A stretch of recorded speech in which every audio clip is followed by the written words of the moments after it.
got up from my computer and I walked away and I was like, I need to figure out what's going on here. Yeah, I overcame that and I noticed a massive shift in energy. I think I run a pretty good process. I can set some good quality calls and like I've had a really good month last month. A couple of questions here, like, like the things that really get me and annoy me is when people just like cancel sales calls. They just cancel them, like you don't hear from them or anything. And then it's like that dips my energy, which is like all part of the game, really. Yeah, cool. What are your questions? I hear your problem that your energy dips when someone cancels on you. What else? And what are you looking for help here today from me? Yes, I'm not too sure. Like, I just like I look as well on the internet, like how to keep a strong mindset, like appointment setting, like because obviously, like you're in the trenches, like you're on the front lines. It's like if you're calling old leads and stuff, you're getting told all sorts of stuff. And so I just find it interesting. There's nothing sort of on the internet for like mindset in sales of especially appointment setting. And I was just wondering, maybe did you have any sort of pointers or I guess anything? Yeah, like I don't know. I don't think it's like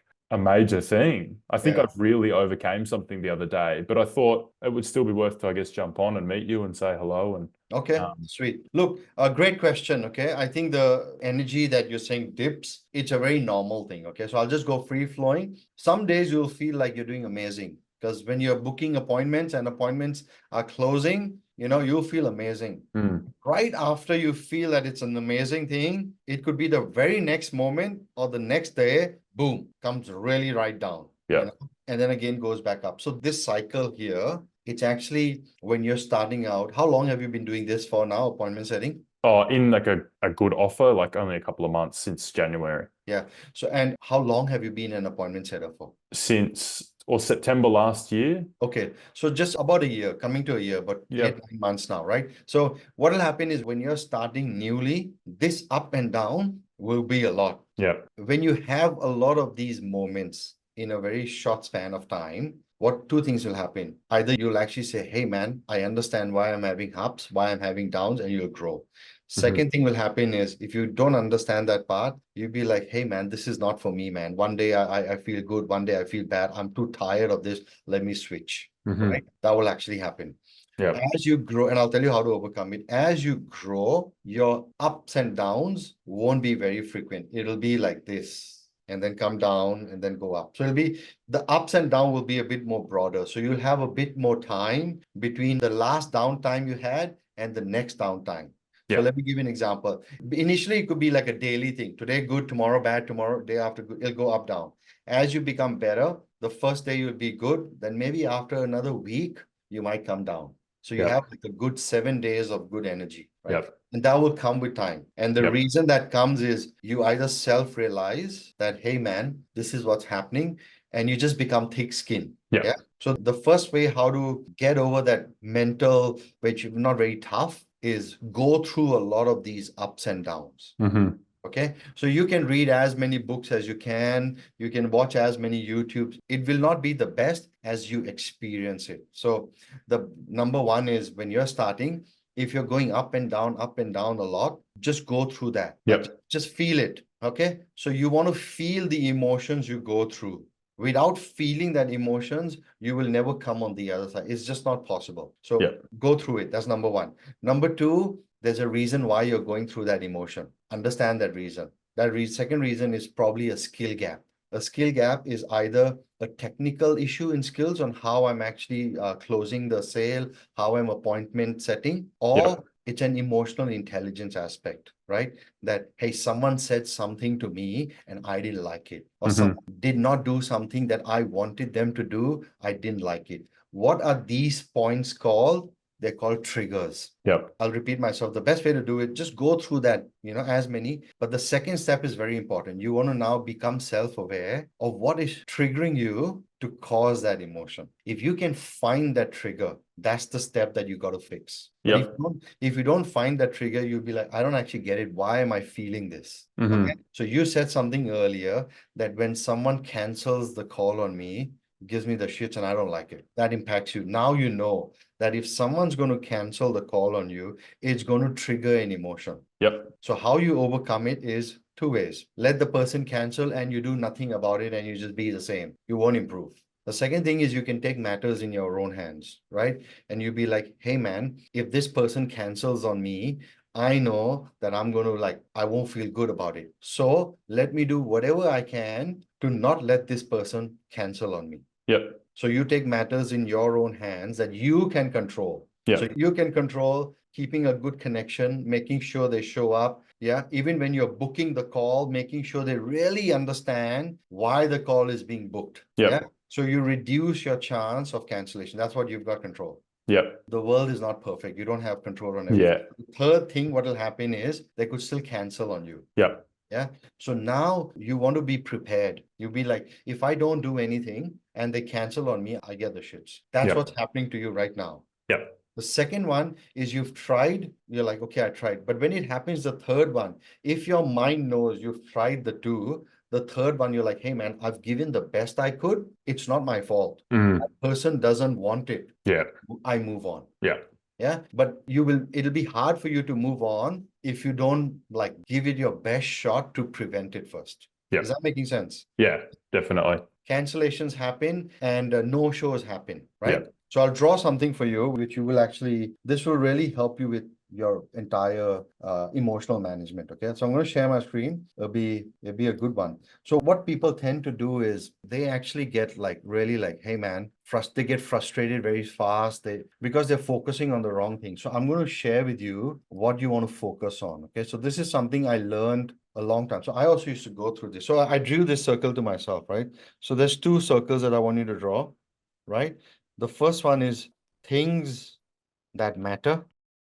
Yep. Yeah. And the second circle is things I can control, right? So that's an R. Yep. When people are focusing on, hey man, the call really matters. I want to focus on that. It matters. They come on the call with you, you love it, but you can't control what they're doing, right? So you're focusing on, I want them to come on the call. I want them to, you're wishing and hoping, and you feel very busy, but if they don't come, you feel like you've lost productivity. Yeah. Right. Second thing is what people then do also is they focus on stuff they can control. Hey man, I can actually, what do you say? I can control the call. I can call the person. I can make sure the person, they only focus on that. And when the call doesn't happen, they get disappointed. They're like, man, I'm not good. I call them. I texted them many times, but they still didn't listen to me and they didn't come on the call. You then become self-sabotaging. What I want you to be able to look at is don't focus on that big stuff. You focus on an area that will really give you peace of mind is this middle part here.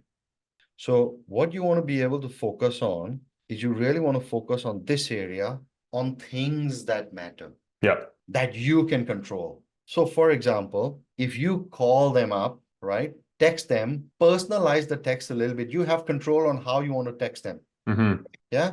And if you personalize it and make it a bit more connection based, it'll matter to them and they probably will higher chance for them to come on the call. Right. Another thing that you can actually do is, hey, when I'm going to qualify them to book a call, I can qualify harder because if I qualify harder, I have the control of that qualification. Right. And if I qualify harder and I really absolutely know this person wants it, they will show up. Right. That's where you want to focus on. And if you focus on things that you can control that matters, you will start seeing the needle move. The needle move means you'll get more sales. So forget about that big, just focus on the area that you can control that matters to you. Yeah. And you will see that mental shift be a lot better. That you'll be like, hey man, this one doesn't come up. I've tried everything. They don't want it. No problem. I'll move on to the next one. I'll qualify harder. They don't come up. No problem. I'll move on to the next. Then when you do this with that mindset, you will get a bit more thick skin and you won't have the up and down moments as okay. I'm not saying that you won't have any down moments. It's a normal thing, but it's just that instead of having every day, you might spread it across maybe a week.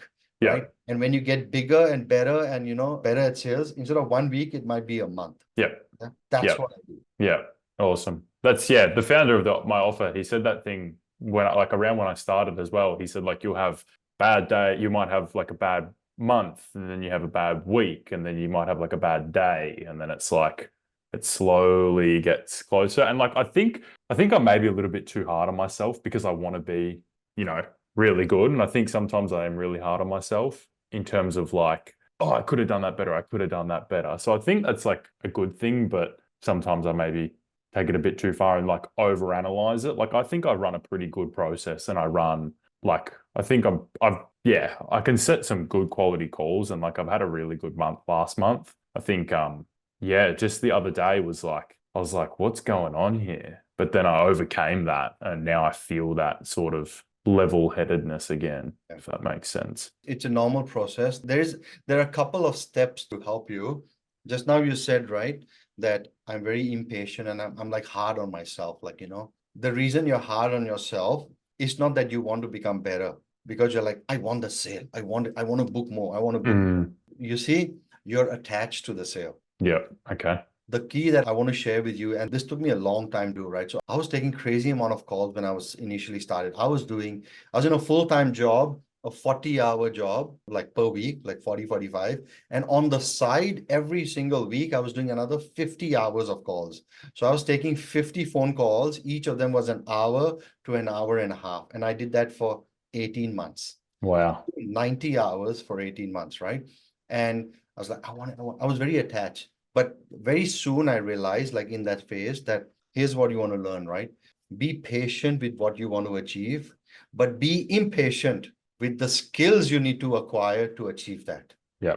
So if you're like, hey man, I'm booking, why they're not getting, I'm too hard on myself. Don't be too hard on the result. Step back and say, hey, the previous call, I booked it, but this call I didn't book. Why didn't I book this call? What could I have done better? Like if you analyze the skill that was required for that call, you will take the problem away from you being too hard on yourself to, hey man, that's a skill I got to learn. Yeah.